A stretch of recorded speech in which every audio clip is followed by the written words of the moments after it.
É um dos outros grandes problemas que a gente é muito requisitado, o que incomoda muito, principalmente as mulheres. As mulheres têm um assim, incômodo muito grande em relação a isso, é o sorriso gengival. Você pega um paciente que vai dar um sorriso, mostra muito o tecido gengival. Questionam muito como elas podem corrigir. A gente tem hoje o artifício da toxina botulínica para você paralisar a musculatura, mas é um procedimento reversível, você periodicamente tem que estar refazendo. Em alguns casos é um custo bastante elevado para você ter que refazer a cada 6 meses ou até menos. É um problema sério. O tratamento ortodôntico, em relação ao sorriso gengival, a gente pode trabalhar melhorando um pouco a intrusão, fazendo a intrusão anterior, né, e corrigindo esse sorriso gengival. Às vezes a intrusão pode ser em ambos os arcos ou a intrusão principalmente no arco superior, porque o sorriso vai expor muito o tecido gengival na maxila. O que determina essa abordagem? O que é importante a gente avaliar se eu posso fazer essa intrusão? O que vai determinar é o comprimento do lábio. Se o paciente expõe muito o incisivo superior com o lábio em repouso. Então essa abordagem de intrusão anterior, ela vai ser relacionada principalmente com a posição do lábio. Obviamente, a gente tem que avaliar se o paciente tem o lábio curto, né, ou se o lábio está hipotônico, ou se o lábio está normal. O comprimento do lábio, né, da base do nariz até o vermelhão do lábio, é mais ou menos 18 a 22 milímetros nessa fase, entre homens e mulheres. Mais ou menos 18, mulher um pouco menos, homem de 18 a 20 a 22, mulher de 18 a 20. Diminuído é sinal de que você pode ter uma hipotonia de lábio ou até o próprio lábio curto.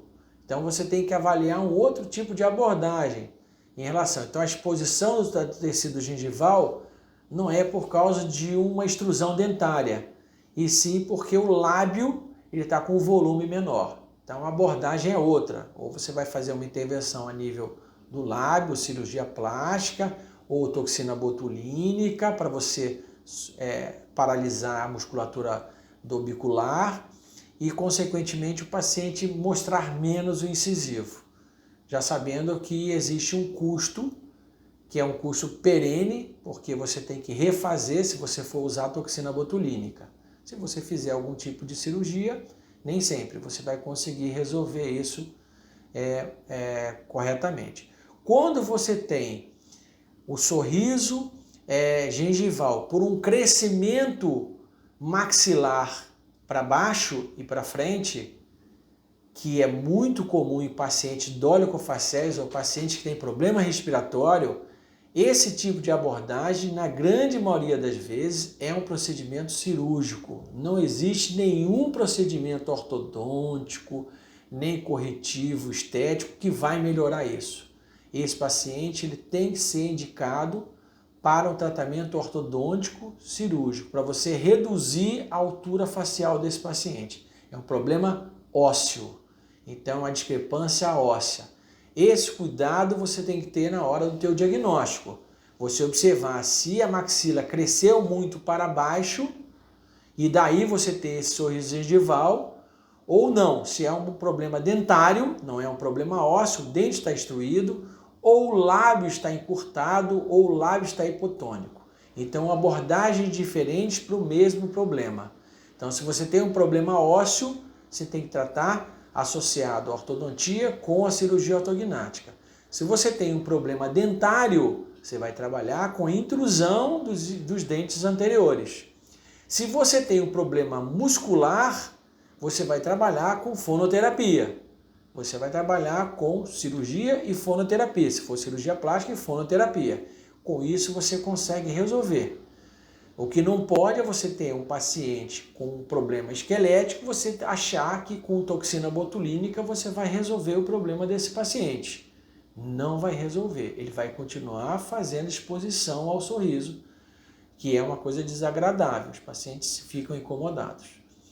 Então esse cuidado também a gente tem que ter nos contatos iniciais do paciente, no nosso exame clínico inicial, na nossa análise facial. A fotografia que vem na documentação, ou que você faz no consultório, serve para isso, para você olhar o paciente com a face em repouso, com a musculatura relaxada e verificar posição do lábio, se tem vedamento labial, se não tem vedamento labial.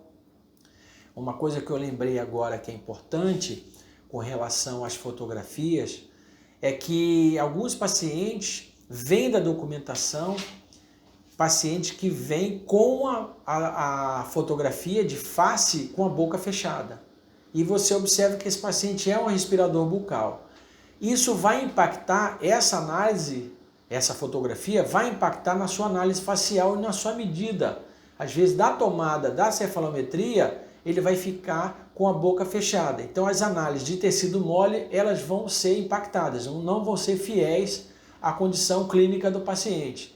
Então, observa isso na sua documentação. Se o paciente não tem vedamento labial, se ele está com a boca entreaberta, a documentação tem que vir com a boca entreaberta. A radiografia cefalométrica, com a análise cefalométrica, tem que vir com a boca entreaberta, para você não produzir uma interpretação errônea e, obviamente, vai ter um impacto no seu diagnóstico. Você vai trabalhar, aí um paciente que tem vedamento labial, eu via isso várias vezes lá brincando lá com os meus alunos, né, discutindo com eles, mas o caso é de extração, mas o paciente tem vedamento labial, então não vamos fazer extração. Aí você olhava mais a fundo e via que o paciente não tinha vedamento labial. Houve um erro da tomada fotográfica e da tomada radiográfica da cefalometria. E aí incorreu no erro do diagnóstico.